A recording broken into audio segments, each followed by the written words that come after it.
Hello students, I welcome you all for this lecture on India's novel foreign trade policy. As you are aware, foreign trade policy was launched on April the 1st, and in this policy there are several new elements and there are also several elements which are more or less continuation of the previous foreign trade policy. Now, when it comes to the methodology that is required to master this policy, you need to follow certain guidelines. So, dear friends, kindly understand, for mastering any topic, you should have exam orientation. Exam orientation, that is, what are the preliminary questions that can be asked and what are the mains questions that can be asked from this very topic. At Ignite, we focus on this very specific approach. First, we will tell what are the previous questions, if at all they are asked in both prelims and mains. Then we will direct the students to prepare in that orientation. Friends, kindly understand, mains answer writing, you all know the significance. But let me add a new aspect to that. Mains answer writing and notes making are interrelated. Both complement each other. For writing an effective answer, you need to have a crisp self notes. I am talking about crisp notes, not the elaborate ones. The ideal way of making a notes is hardly 1 to 2 pages. Foreign trade policy, maximum 1.5 pages sufficient. Now, when you have a crisp notes, automatically when you are writing an answer in the exam hall, you will be writing efficiently within the limited constraints of the time. If at all it's a 10-marker question, you don't have to worry about the content. You have made a self notes on very sure which you will be revising thoroughly. You will be automatically writing those points very well in the exam. Now coming to the notes making part. Before notes making, when you know the type of questions that can be asked, when you know the value addition points that you can write in your answer, obviously you will make your notes accordingly. So all in all, what I can say is, notes making and answer writing both complement each other. For writing an effective answer, you need to have a decent notes, that is self notes of yours, which is very crisp. However, for making notes, you need to have the idea about how to write an answer and what to write an answer, and most important, what is the value addition, whereby the examiner would be compelled to give even half mark extra in your answer. So that is the significance of notes making and answer writing. Now, let me tell you, at Ignite, we follow this notes making strategy. Obviously, I'll be explaining the basic elements that are required to write a proper answer. Then I will be directing my students to make a very specific and crisp notes. Let me show some of the vital elements of the notes on this foreign trade policy. Now friends, kindly look at the notes and kindly recollect the requirements for an answer on this very particular topic. Since it is an economy question, the examiner expects graphs, data and facts, and most important, if at all there are any committee reports, so on and so forth. In the economy answer, the masala, what I usually call, is data, facts, figures and committee reports. Now look at this notes. The new foreign trade policy was launched. And most important, this foreign trade policy is not going to expire. The earlier policies had a time foundation of 5 years, but this particular policy is a more dynamic one. So whenever there are any new changes, obviously they will be amending this policy without actually reframing a new policy once again. Now, any notes should have the background. In this case, if you can look on the screen here, the background information is what are the previous policies. So, what are the previous policies? Some of the salient features of the previous policies, some of the challenges that are there in the previous policies. So, only we have a new policy. Whenever there is a new policy, obviously they will be addressing the old problems also. So in the UPSC mains examination, generally they will be asking how far this policy is going to create certain change or bring about, so how far this policy is going to double our export, something like this. So you need to have a proper understanding of previous policies as well. So in the notes, Ms. Gayatri has accommodated this part, the previous policies, and as you can see in the prelims sections, what are the areas that can be asked, she has mentioned in her notes, and of course in the main section it is part of policies and international relations, and obviously it is part of economy, and also it is part of international trade as well. Now look at the fundamentals in this lecture. First, she has mentioned the previous policy, the challenges, and how this new foreign trade policy is going to address this very challenge. And she has also gathered some of the data relevant to it. And most important in economy, your answer should be Hatke. Hatke is you should have a graph or you should have a diagram. This adds value to your answer. Now, in this regard, see, she has accommodated some of the graphs. So I always stress on drawing these graphs and diagrams in our personal notes. Then only we will be able to recollect in the exam hall, then replicate. It cannot happen that, it cannot happen mechanically.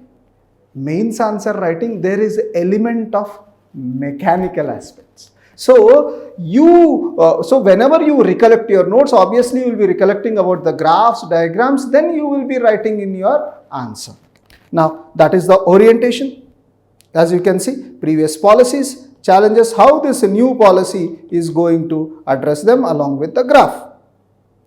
So I am not going into all the specific details. I will let my student Gayatri to explain, but however, I will focus on the orientation session itself. Now, obviously, any new policy, there will be specific set of challenges. Obviously, UPSC keeps asking such questions. Critical analysis, critically evaluate. How far do you think this policy is effective? So, naturally, you are expected to know the basic details along with challenges. So, accordingly, the student has written about the challenges associated with the foreign trade policy and also challenges associated with our foreign trade in general also. Now, Ms. Gayatri also highlighted on why we needed a new foreign trade policy, and most important, she has elaborated on the way forward. If you look at these notes, one thing is very clear. This notes has all the elements associated with the mains answer writing.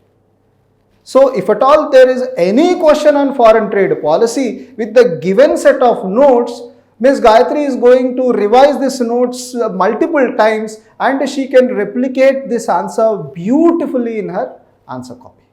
Her answer has graphs, data, every element that can be asked is there in her notes. So naturally, she is going to write a very, very effective answer and her answer would be Hatke.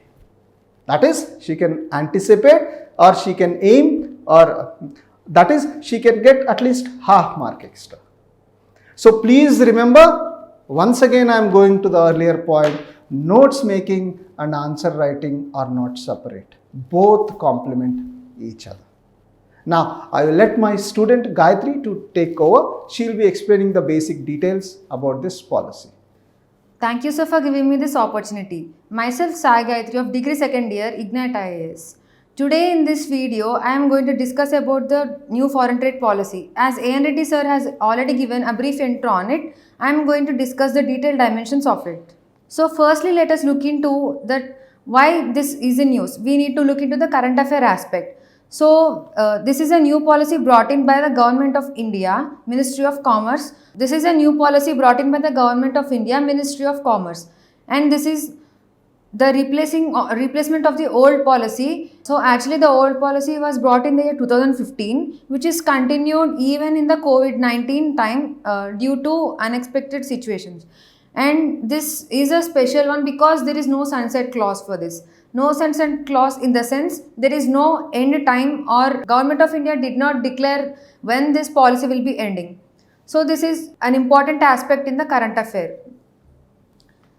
In this policy, we need to discuss the following dimensions, which are, firstly, I'll discuss about the prelims and mains aspects and related policies of foreign trade, and the main one is the 2015 to 2020 foreign trade policy and challenges of this old policy and need to bring this policy, like what are the challenges that India is facing in current trade. And the sixth one is the new foreign trade policy 2023 features. Along with that, I'll discuss the significance too and the possible challenges too, expected prelims and mains questions in this, and also any previous year questions related to foreign trade. Now, firstly, in the prelims, this falls under the major components of foreign trade policy 2023 and also the PM Mitra scheme, which is a crucial part of this policy, a sub policy. And these two are the areas under which prelims may have importance of. And in mains, GS2 and international relations, because the trade is across the foreign nations, this comes into the picture. And second one is this economy, because industries is a crucial element of this, and also infrastructure that is required to make this trade in a better flow. Under this foreign trade policy 2023, and also we need to compare this with the old trade policies. Now, firstly, the related policies. So, the foreign trade policy of 2015 to 20, which I am going to discuss in the later part, and the two important schemes under this are merchandise exports from India scheme and service exports from India scheme. These two are related to the foreign trade. And the towns of export excellence, this is exactly not a scheme but a feature that was introduced through this 2015 to 20 foreign trade policy, and also the Foreign Trade Development Regulation Act of 1992. Actually, this has replaced the Import and Export Control Act of 1947. Now let us discuss the basic aspects of the foreign trade policy of 2015 to 2020, that is the old one. So that was the paperless procedures and online approvals was the important feature. Through this, the digitalization, paperless procedures have been promoted. And the second one is the high focus on service exports and incentives. So the paperless procedures and online approvals, this has promoted the digitalization, and also there was a high focus on service exports and incentives. Although there was focus on both goods and services, but the India's trade and economy had seen an improvement in service sector. And export performance threshold. So this is like a 5-star rating given by the board. Export performance threshold is like a 5-star rating given to the exporting companies based on their exporting power, and also quantity is the basis of measurement for this threshold. And the other features are the ease of doing business time. So actually the promised time of ease of doing business was 7 days. But there are significant challenges under this, which I am going to discuss in the next slide. And the other aspects and other features of this policy are, there is no specific mention of target of exports. There is no specific mention of target of exports of goods and services, but the aim was to promote Digital India and Make in India initiatives. And the fifth aspect is focus on incentives and subsidies and to the MSMEs through PLI etc. scheme. We know that production linked incentive is a prominent scheme to promote the exports and improve the MSMEs. Under this, only center was the decision making body, and export performance threshold, which I have discussed here, is an important element.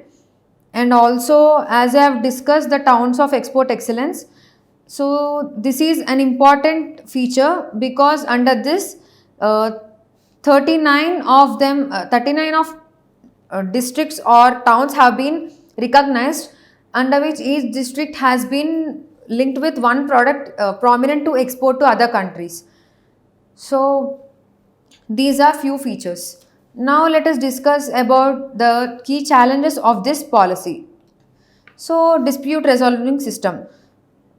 We have seen that there were online approvals. Generally, in any online approval system, there must be a dispute settlement body to clear any kind of conflicts between the exporter and the buyer. So, this kind of system is absent in the old policy. Uh, and the second one is service centric. We have seen that the high focus was on both goods and services, but although there was significant improvement in only services but not in the goods. This is one of the feature. And the third one is digitalization. So we have seen that ease of doing business, the promised time of completing of approvals was 7 days, but the time being taken now is 20 to 30 days, which is more than expected, which is 3 times far more late than the expected ones. And the fourth challenge is the PLI funds. So the PLI funds given to these MSMEs, etc., are being misused. In what sense? Like there are irregularities in disbursement of PLI funds, and also these are misusing by the MSMEs. So according to Comptroller and Auditor General report of 2020, it has submitted report that almost 3,000 shell companies have submitted the fake documents to receive the incentives. So this is one of the drawback that has been seen in the perspective of PLI funds and incentives. So this did not address the problems of grassroots levels. So we have seen that only center was decision making body. They did not consider that under this, like the state, districts and other local bodies were not considered for making any decision. So this promotes centralist policy. So the federalism has been lost in this. This is one of the important challenge we need to mention. For example, trade and commerce is a subject that comes under concurrent list, but if we look into this, the center is the decision making body. And export performance threshold, we have seen that there was a star rating given between 1 to 5. So this, to avail the benefits for the 5-star rating agencies, so the limit of the qualifying criteria was very high, through which many of the eligible ones were also not able to receive these incentives. So these are few challenges, and other common challenges are cyber security is still a threat because this is linked with the online approvals. Obviously there will be some problems related to the cyber security. This is one of the problem. And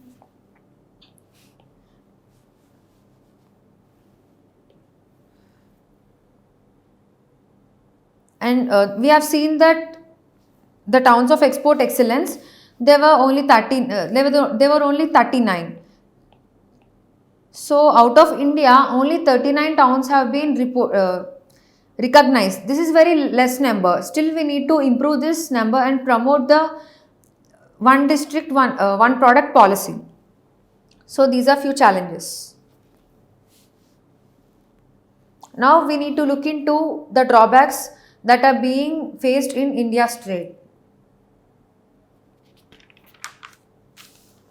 So page dippa. So goals of Amrit Kal. We know that Amrit Kal is an important step taken by Indian government, that is to improve India's manufacturing sector by the next 25 years. This is a crucial goal for India. And the second one is the delayed procedures. The delayed procedures, according to World Bank's index released Doing Business 2022, which is Doing Business 2022 is an index that gives report on ease of doing business, in which India's rank was 95 out of 190. This is an indication that India needs to improve in the perspective of ease of doing business.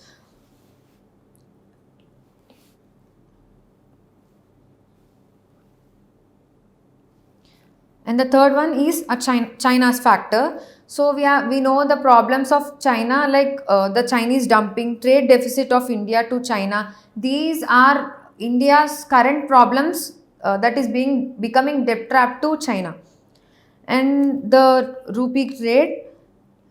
We know that India trades with only few nations in the form of rupee, like Iran, Iraq, Sri Lanka. So these are few countries with which India trades only in rupee.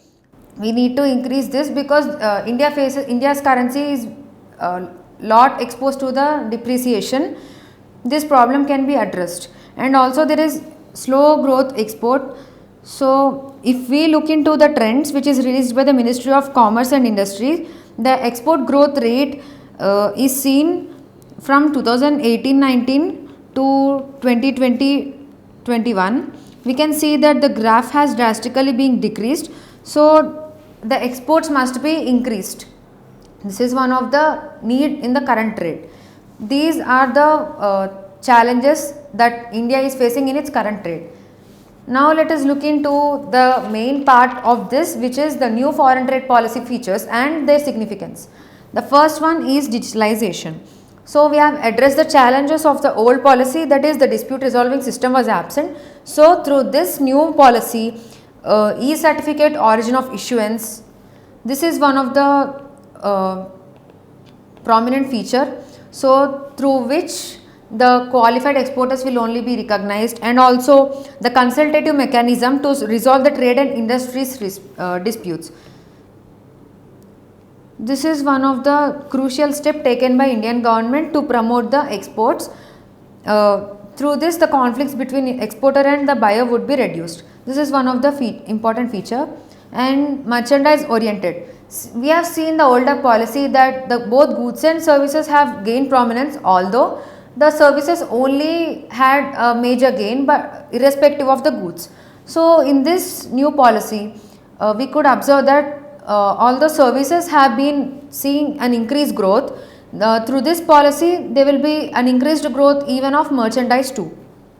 So economic survey of 2018-19 shows that India needs to adopt electronic documentation across all stakeholders to achieve paperless trade. So if we include such kind of points in mains answer writing, that gives value to the answer.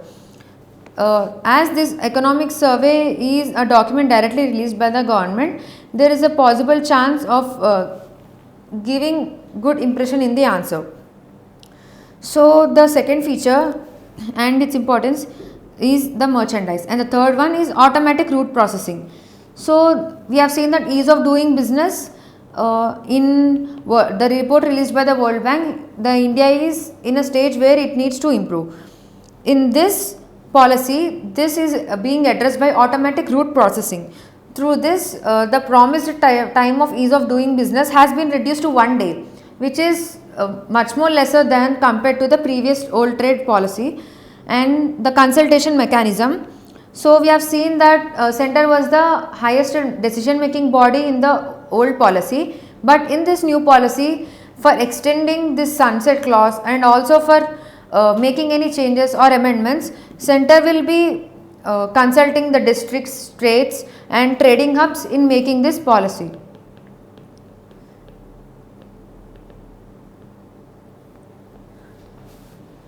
And the other one is towns of export excellence. In the previous trade policy, there were only 39, but in this new policy, 4 more were added, which makes total 43. So the new 4 ones are these: Mirzapur, Moradabad, Varanasi and Faridabad. So these are 4 more towns of export excellence. The important one is this SCOMET policy.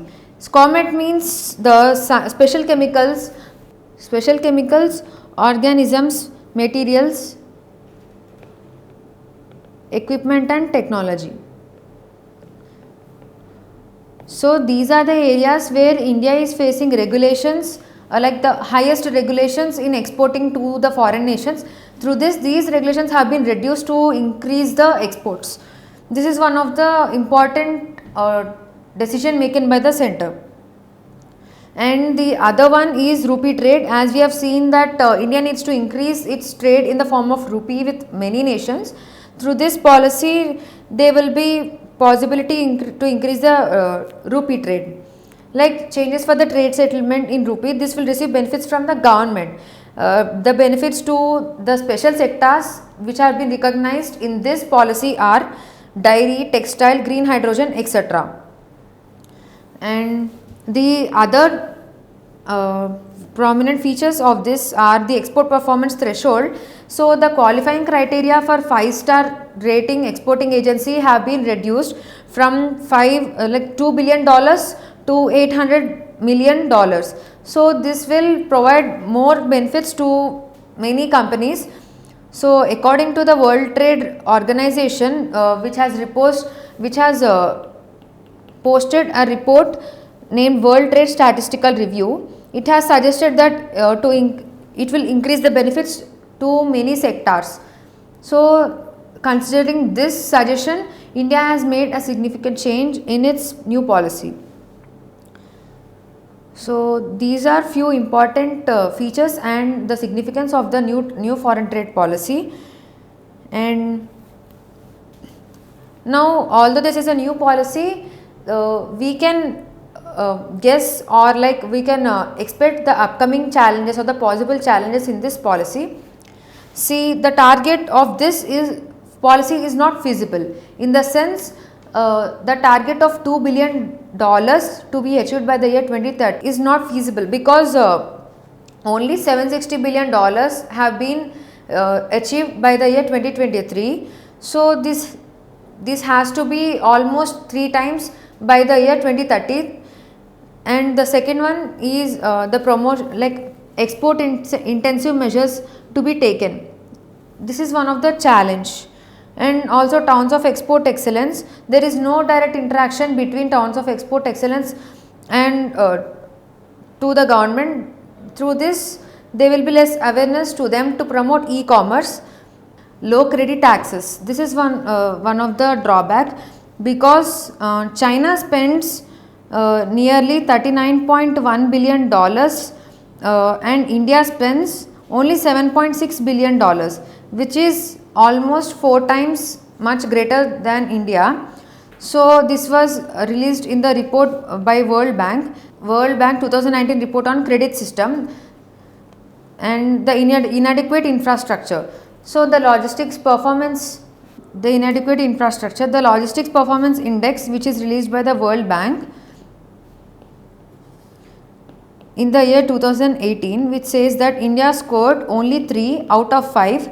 Now we will discuss some of the expected prelims and mains questions. Under the prelims, we have seen the SCOMET policy. Although this is under the skeletal structure, the further details would be added by the government soon. So this policy must be studied thoroughly for prelims. And PM Mitra, this is an important scheme under the textiles sector. And features of the new foreign trade policy 2023, these can be asked in the statement wise questions. The features can be asked in statement wise question. These are the expected prelims questions, and the expected mains questions are that how this new policy will address the current trade issues. We have seen the need to bring this new foreign trade policy, and we can include the need for bringing this new policy and also the features and significance of this new policy. And comparative analysis from old policy. We need to mention the challenges of the old policy and features and significance of the new policy. Through this way, we can make our answer effective. And third one is critical analysis.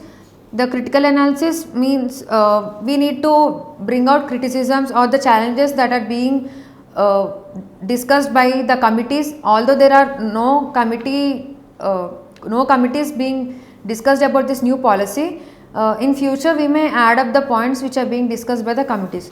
And also, how is it helpful in achieving Indian economy goals? We can relate this with the infrastructure, Amrit Kal, and we have seen many other goals like $2 trillion economy by 2030 in export sector. So these are few areas under which mains can be asked. Now let us look into the previous year question. Although there are no direct questions on foreign trade policy, but there was a question on Special Economic Zone Act of 2005. This has come into effect in the year February 2006. So there are certain objectives. If we look these objectives into the direct website of this SEZ, we can easily answer this question by eliminating the option 3. We can see that the development of infrastructure facilities, this is an important one, and the promotion of investment from foreign sources. These two are the objectives we know, and the third one is promotion of exports of services only. So only services is not the criteria. Here both goods and services promotion of exports is being observed. So if we eliminate the third option, we can easily arrive at the answer, that is 1 and 2 only. So thank you. This was the new foreign trade policy. Thank you, Gayatri. That was a wonderful lecture. I am very sure you must have noticed the confidence that is radiated in her approach. Yes, content is everywhere, my dear friends. Internet is on your fingertips. You can Google, you can refer to many sources on the internet where you will have ready-made content. But however, since Gayatri has made notes on that very content, she will be able to write an effective answer. And after all, in UPSC, your knowledge may be or may not be appreciated, but your answer is appreciated. On that note, I would like to end this lecture. Once again, I would like to congratulate Gayatri for producing a wonderful content. Thank you.